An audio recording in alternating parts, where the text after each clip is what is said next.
today I'm going to be showing you a quick sparkle technique to use on your cards. I'm going to use the Best Dad Ever stamp that's part of the massive dad set from Dr. Digi's House of Stamps. Also included that is the sentiment that I've used, which is the Father's Day sentiment set. When I made my card, I also used the moustache backing paper set that's in it, so absolutely loads of stuff in that. So this is World's Best Dad.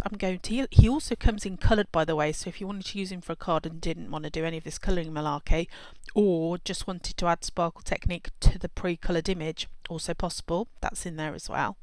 So here we go, this is my setup. These are my pencils I've got at hand. Got a ranges of yellows, greens, blues, greys. I'm also probably going to use my fluffy brush and my electric rubber.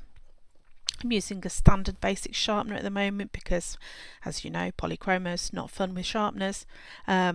And I'm going to move into the colours I'm using. So I'm just going to colour up the t-shirts. I'm going to show you my basic technique, chat about it, stop, and then fast forward through the rest because, as you know, lots of layers, takes a while to film, takes a while to do, but you've only got so much life, so we're going to plough through that quite quickly.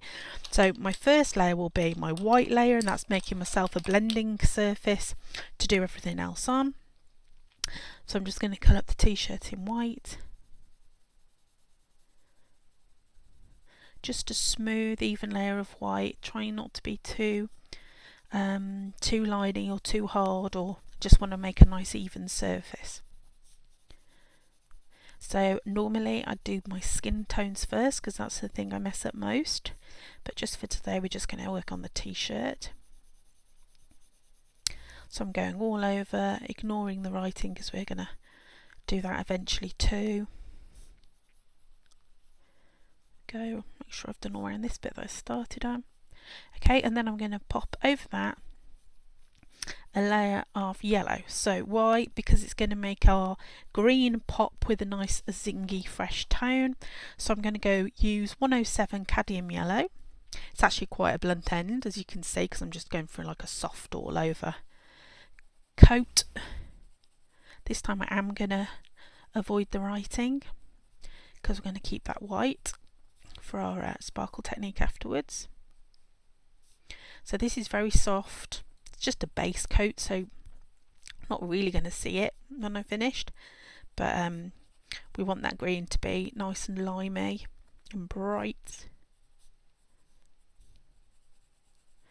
You could go over the writing and then rub it out afterwards, also completely fine. I'm quite tempted. Okay, so a complete layer of yellow, then I'm going to go in with my lightest green, which is 171, the light green. I'm going to do exactly the same with this, so just a light coat all over. I think I might need to put a pencil extender on this soon.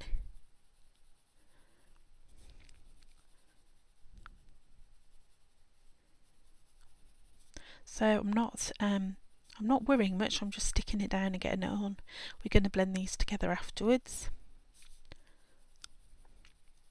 So these are my two base colours down on top of my white. Make sure I don't forget about all these bits in between the letters. And then I'm going to choose my shade colour. And just at this moment I'm going to use my dark green, which is 267 Pine Green. So we're going to start popping in some areas of shade. So this side of the arm, so my light's coming in from this direction as normal, and so I'm always work with it from the same direction, just makes life easier. Going to perhaps be a little shade where this crease is in his top, definitely this side of the neck where the neck would be obscuring the light, definitely down the side of this arm, so that's going to be the shadiest side. And then where his tummy protrudes a bit, probably have some shadow on his tummy. And definitely around this side. So if you try and keep the shadow round, it'll make his tummy look like it's pushing outwards. So still a bit scribbly. I'm going to do the underside of his belly a little bit, also to help with that round feeling. And then I'm going to regard that as basic shades. I'm just dragging a little bit of dark over into the lighter area to make it easier to blend. And then I'm swapping out now. I'm going to use my 101 white. I'm going to blend that all together.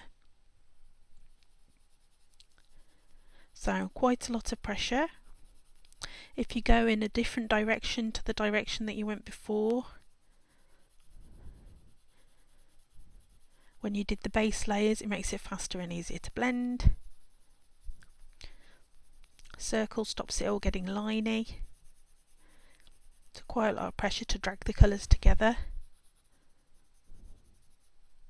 All over, and I'm using ever such a dull flat end to do this because I want to do maximum amount of space at a time, so thicker end, more done quickly.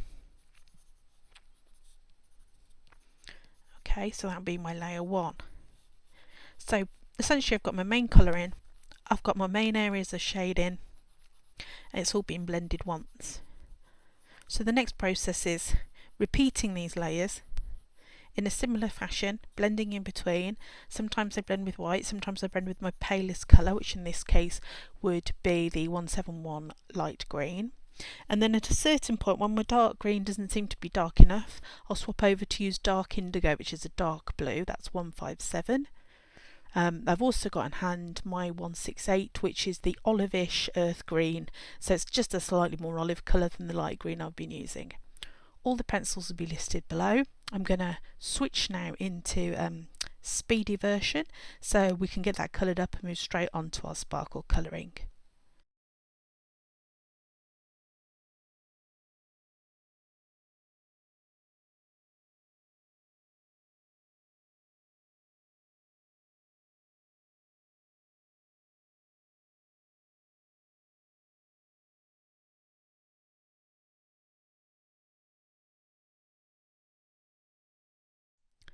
Just going to move you in a bit closer so you can see the final blending stages.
Okay, so now we're going to come in and do our sparkle techniques. So the first thing we're going to do is get this logo on the t-shirt coloured up in white so it's as solid as possible.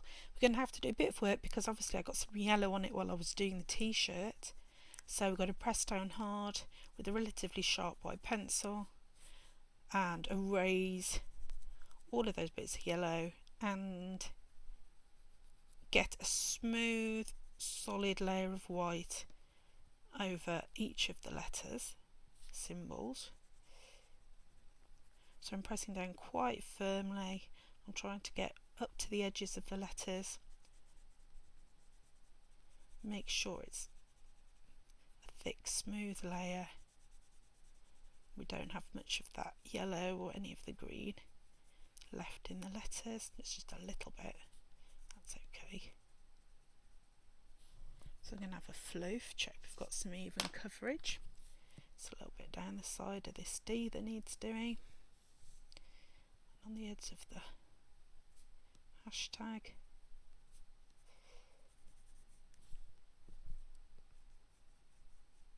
Right, so the next thing we're going to do is, because if you can imagine this being either sparkle or sequins, some of the colour of the t-shirt would now be reflected in the sparkly bits. So what we're going to do is we're going to come in with our dark green yellowish, which is 168, and I'm going to add a little bit of green into the letters. So we're just doing little soft dots of green over the letters, just sporadically, no particularly fixed method, a few per character.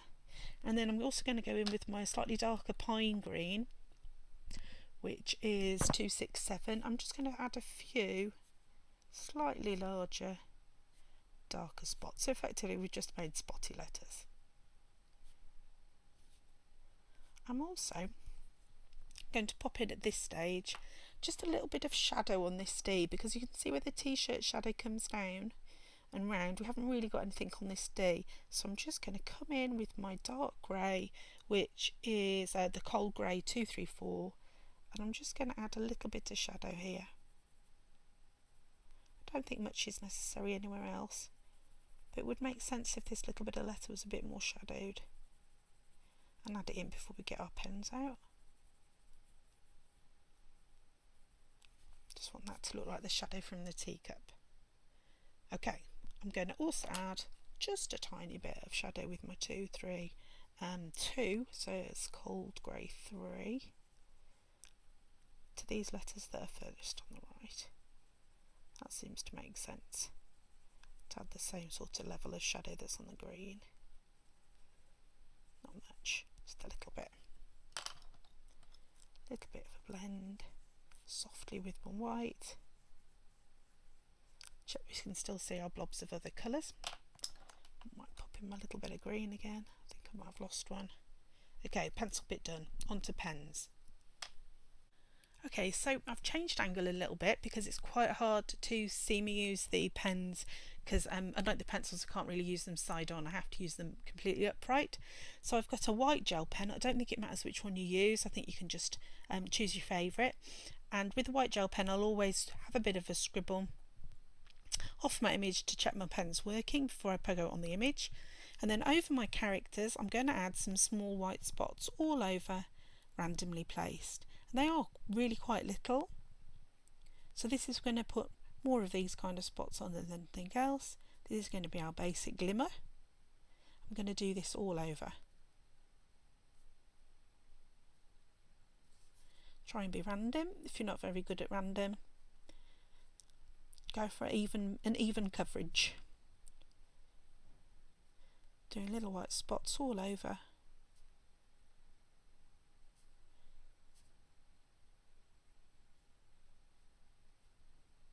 Until we're happy we've almost completely covered it. I've gone into the shadow areas too, not worried about that. And then I'm going to swap over to my white Posca pen. It's the finest nibbed one, it's 0.7mm. You can use another white acrylic pen, it doesn't have to be a Posca. Then I'm going with the images and now I'm going to do some slightly bigger circles, not as many of them. I'm just going to rub off the image, check my ink's flowing, my paint, sorry. And then we're going to do some slightly bigger circles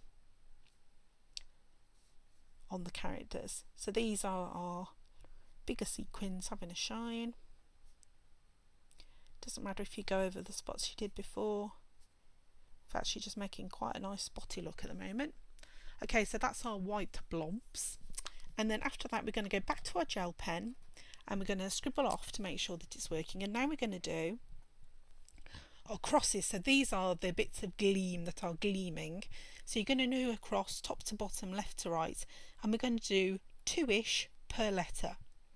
So scribbling off, make sure I'm working, I'm going to do top to bottom, left to right cross, top to bottom, left to right cross. And I'm scribbling off because the polychromes are quite oily. Your gel pen will stop working quite regularly. Do as many as you want, place them where you want. It's okay if you go over the green because we've done that now, so it doesn't matter.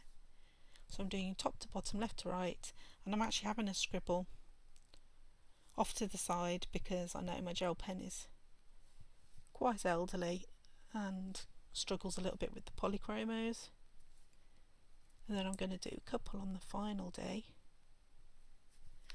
I think that'll be fine. And then in the middle of each of those crosses I'm going to go back to my white Posca pen, make sure it's working off the page, and in the middle of every cross I'm doing a little Posca pen circle. So you're like making the centre of the gleam. I'm just putting it exactly where the lines cross. All over. And there we go, sparkly dad. Thank you very much for joining me today. I really enjoyed using World's Best Dad from Dr. Digi's out of the Awesome Dad set. Remember, the sentiment was also from there, and in my project I'll show you in a minute I used the moustache backing papers too. It's a great set, loads of stuff in it.